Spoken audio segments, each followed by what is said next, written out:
Okay, this is gonna take a while.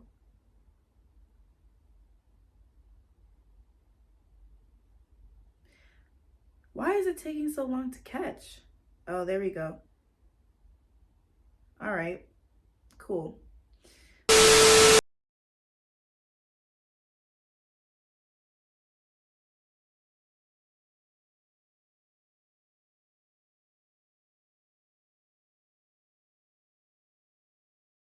Hey guys, welcome back to my channel. It is Sahai. You have to bear with me. I'm still working on what my camera voice sounds like. My regular talking voice is very laid back, so I'm just like, what should I sound like? I don't want to come on here and be like, hey guys, because I'm pretty monotone. But yeah, I'm working on it. Happy Saturday, guys. I hope everybody's doing good.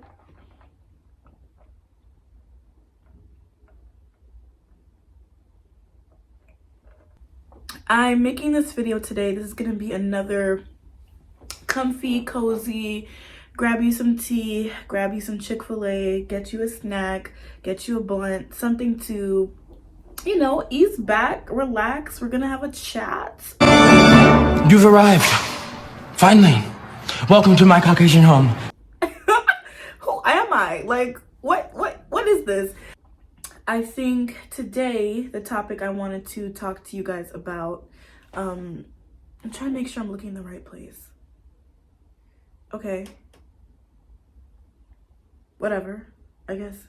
Okay, so today the topic that I wanted to touch on is growing up ugly. I wanted to talk to you guys about growing up ugly and kind of the nuances that come with being an ugly girl. And when I say ugly, I mean ugly in the sense of your peers and the people that you interact with most of the time, you are not preferred by them. Okay? I have to give props to YouTubers like Julesy, For Harriet. I love For Harriet's. I love Kim. And Stephco. They all have really, really, really amazing communication skills. They are women of academia, and I really, really, really look up to the way they're able to do these video essays. I am not there yet, okay? I get on this camera and I vent and I rant and I ramble, and I'm sure a lot of times all of my points don't come to one cohesive place, but bear with me. This is only my fourth video, so yeah, it'll get better. Yeah, I wanted to talk about my experience growing up ugly and kind of how that affected my adult life, how it affects my self-esteem, how it affects the way I show up for myself and don't show up for myself, and how it affects every part of your being. I remember in that movie, The Help, I mean, problematic as fuck, but what was her name? What was the lady's name who took care of the main character? I don't remember. Cicely Tyson played her, and Constantine.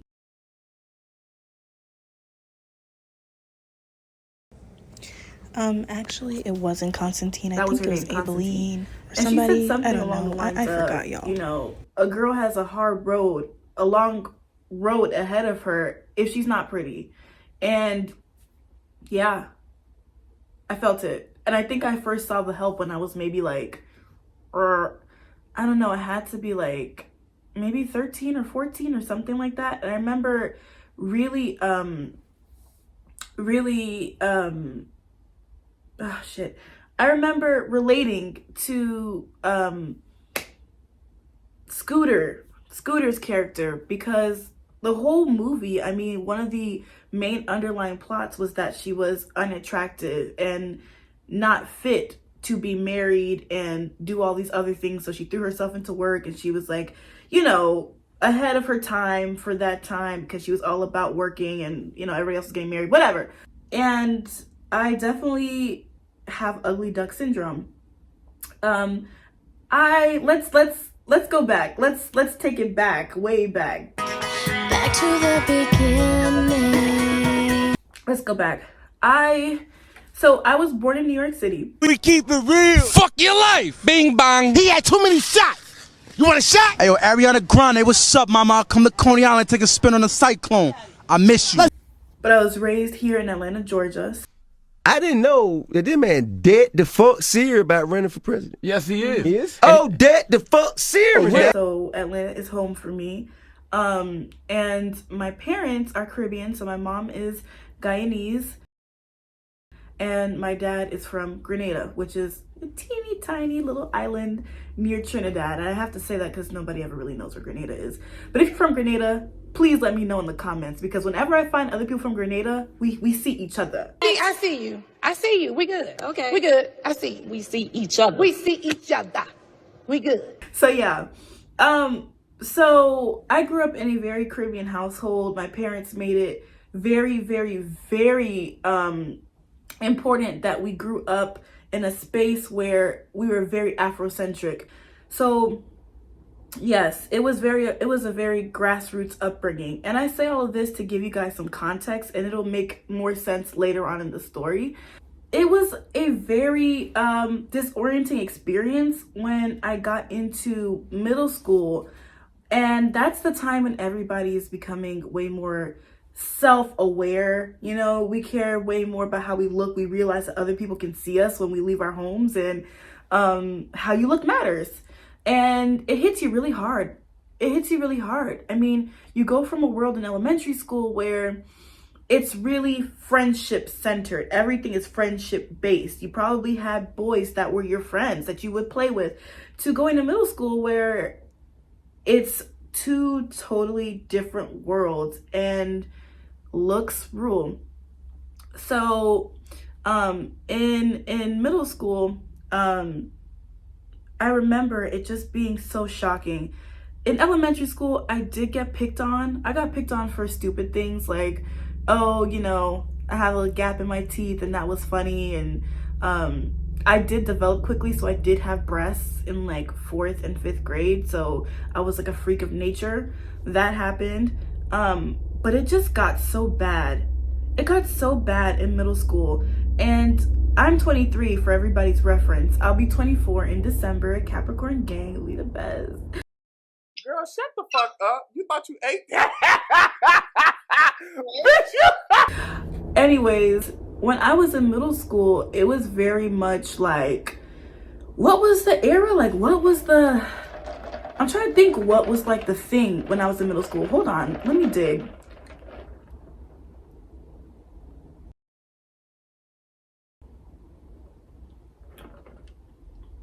Okay, I remember.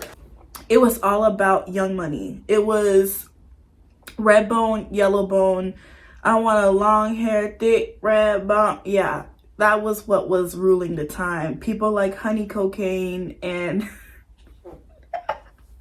oh my God, that name takes me back. That name takes me back. Does anybody remember who that was?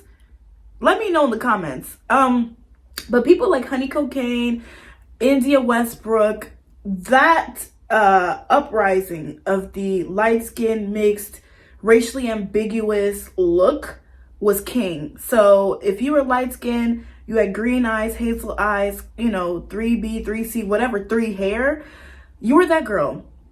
And if you were very much, what's the phrase for it? If you were unmistakably black and both of your parents were unmistakably black, good luck, girl. You're on your own. You were on your own, because you ain't it. You ain't it. And they would let you know you ain't it. Don't ever think that you feel cute walking in with your outfit. They will quickly let you know, at least in my school experience, who do you think you are? Don't you know you're ugly? We can couple my looks with, I was an early bloomer, right? So I'm 5'4" now, about maybe 5'5" on a good day. So in middle school, I was tall. I was always the tall girl, and I hated it. Oh my God, I hated it. So I was always the big black bitch. I'm sorry, for lack of a better phrase, that is how they treated me. And you know, on top of that, I was hypersexualized because, like I said, I was an early bloomer, like a lot of girls are. So, you know, I had boobs. I had shape for a little middle schooler, okay? It was such a disorienting experience, I remember, because when I was in my home, when I was with family friends, and I was in those spaces, the things that I was used to hearing was, this girl is so beautiful. Like, seriously, that's something that, oh my God, like, look at this girl. She's beautiful. She's gorgeous. And they used to say things to me like that ever since I was like a baby. As soon as I would smile, it was, oh my God, look at she gap. Because to us, that is a sign of beauty. And I understand that that's also a really, really revered symbol in West Africa too, is having a gap. So from going from being called so beautiful, she has this beautiful skin, beautiful eyes, and these beautiful teeth, to being picked on for all of those things, it was really confusing. I was always around people that looked like me in my home and with my family and my family friends. You know, it wasn't weird to me. I look just like my daddy. I look just like him. I mean, he spit me out. I look just like my father, and I look just like my aunt, and I look just like my granddad. So when I'm around these people and we're all smiling and we're all big and gappy and, you know, happy and kikiing and being our loud Caribbean selves, I've always felt comfortable. And I've never questioned whether or not I won't have certain opportunities, or whether or not I'll find a partner, and whether or not I'll get married and all those other things because of how I look. Never had those concerns. But getting into middle school, going into high school, I was just always reminded, you ain't nobody, and you ain't never gonna be nobody. And kids are mean. My cat is trying to get in. Go through the other door.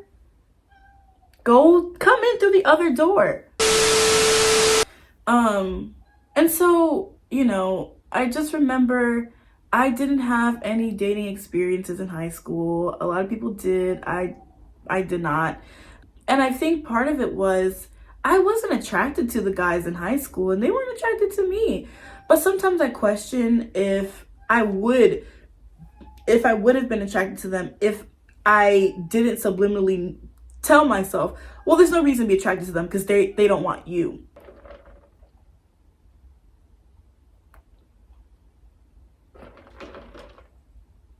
Sorry. Yeah. Guys did not want me in high school. I did not want them. And what was weird was older guys wanted me outside of school. I think part of it was I was developed. And another thing is, I think older guys, I don't know. I looked older for my age. And also what was beautiful to high school guys, I just didn't fit. I've always been told, oh, you're mature, you have this mature look about you, and I hated that. I always wanted to be my age. I always wanted to feel like I'm a young, you know, cute little, you know, flirty girl. I always wanted to feel like I'm young, and I did not feel that way in school because I felt like my looks aged me so bad. I feel like I need to light some sage before I get to my next segment. Okay, this is gonna take a while.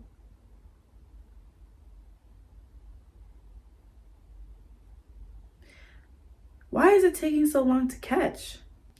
High school times. I was big on makeup. I was a makeup girl in high school. Like a lot of people were, you know. I was watching Auntie Jackie, Nima Tang, you know, all the OG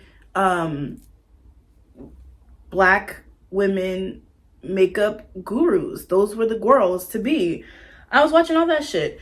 And so I think for me, makeup became like, I don't want to say an escape. Let me set this down, y'all. I don't want to say makeup was an escape for me, but it was a way for me to cope with my looks. And I figured that, okay, well, I'm good at makeup. I know how to beat a face. So, you can't call me ugly now. Psych. They called me ugly.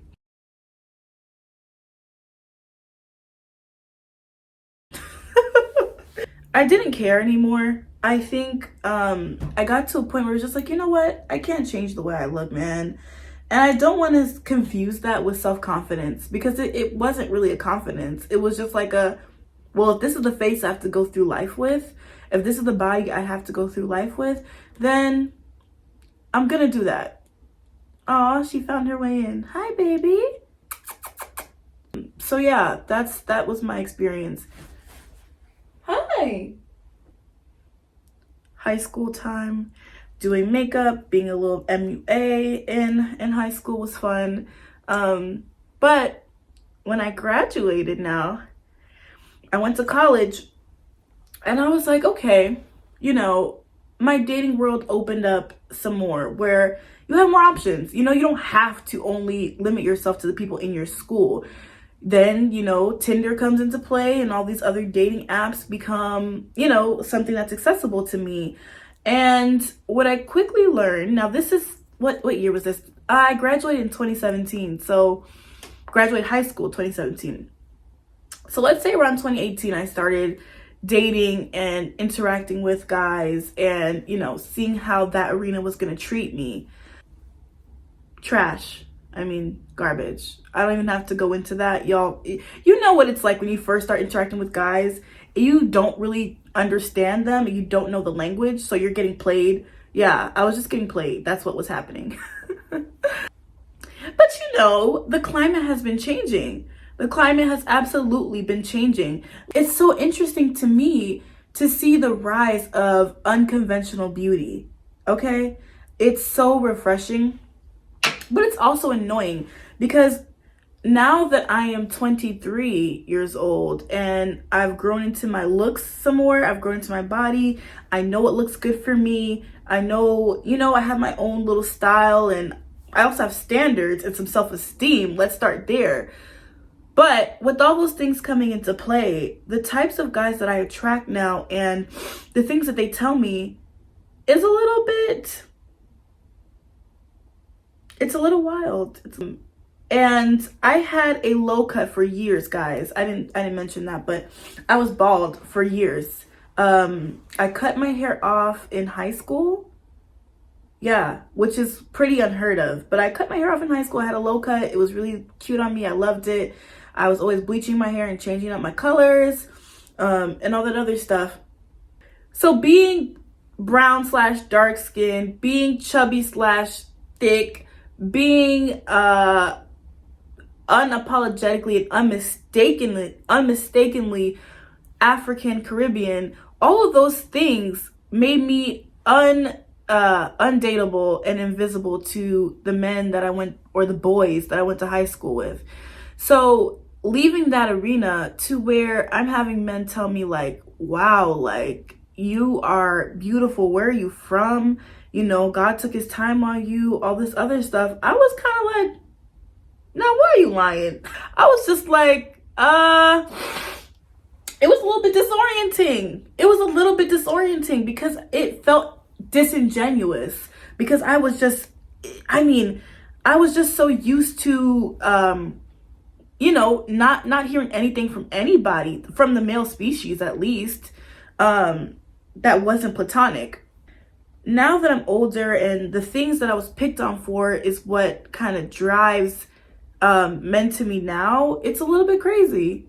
Not gonna lie, it's a little bit crazy. I feel like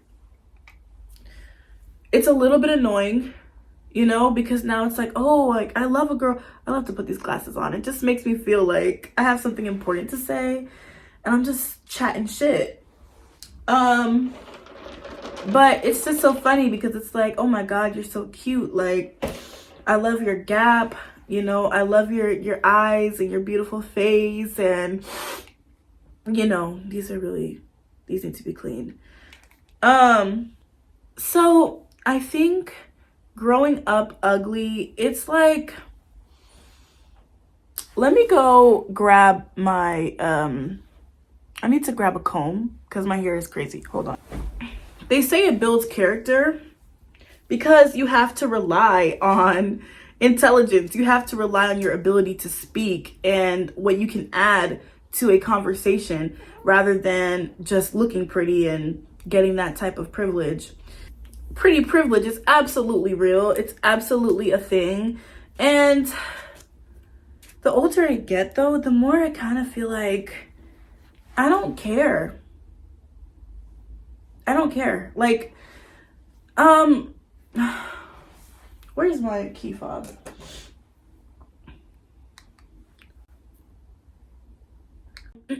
This part of my little rant session, I want to talk about going where you're celebrated. Okay? Go where you're celebrated, please. I think that's something that all Black women can benefit from.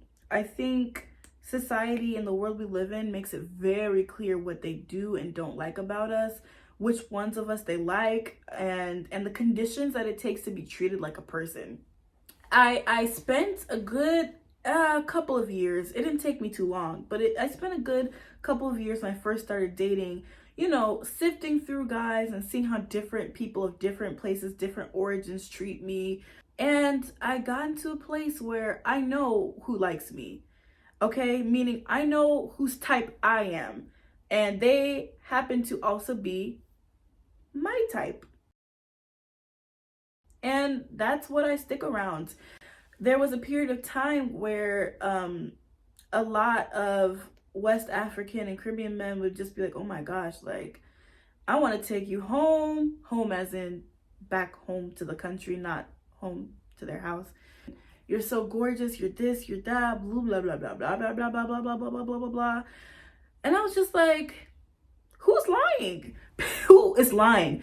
Because when you're hearing, you are ugly, you are fat, dark skin, blah, blah, blah, blah, blah, blah, blah, your hair is nappy, blah, blah, blah, blah, blah, blah, blah, ew, blah, blah, blah. And then you're hearing, oh my gosh, I want to drink your bath water. You're kind of just like, what's the truth? But I know what the truth is. I am clear on what my features are. People usually think that I'm either Nigerian, Jamaican, or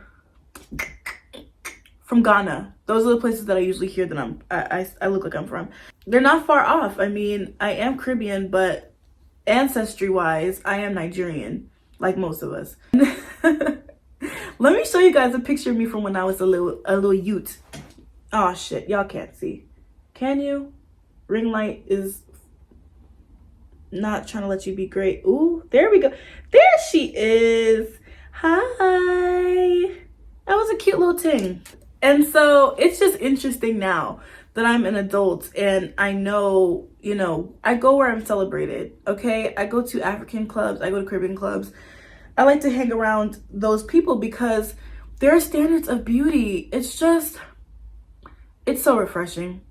And my advice to any Black women, regardless of skin type, skin tone, hair texture, regardless of what you look like, if you are American, raised in America, what have you, and you are tired of seeing the same standards of beauty on TV and in music, switch.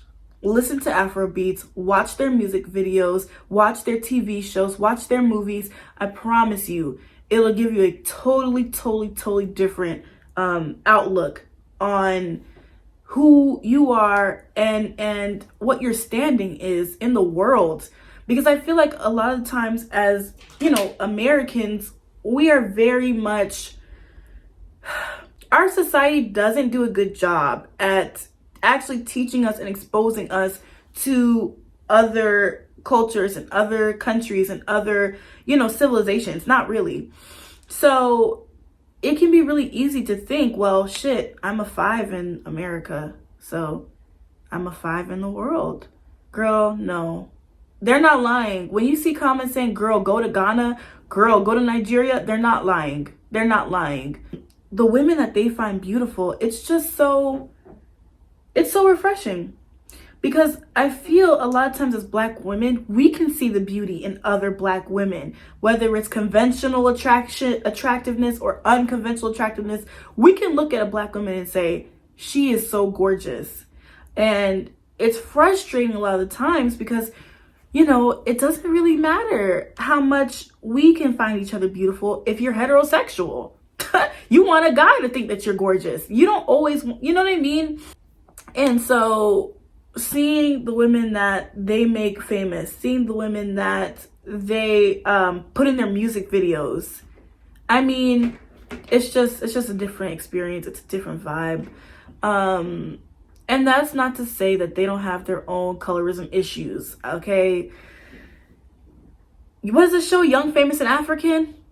Yeah. I mean, they have their own colorism issues. They have their own featureism issues within different tribes and within different subcultures. Obviously, everybody does. But I'm saying as a whole, when it comes to pop culture, it's a different experience. So I kind of painted the picture of what my experiences have been through school times. Now that I'm an adult, I will say I feel at peace.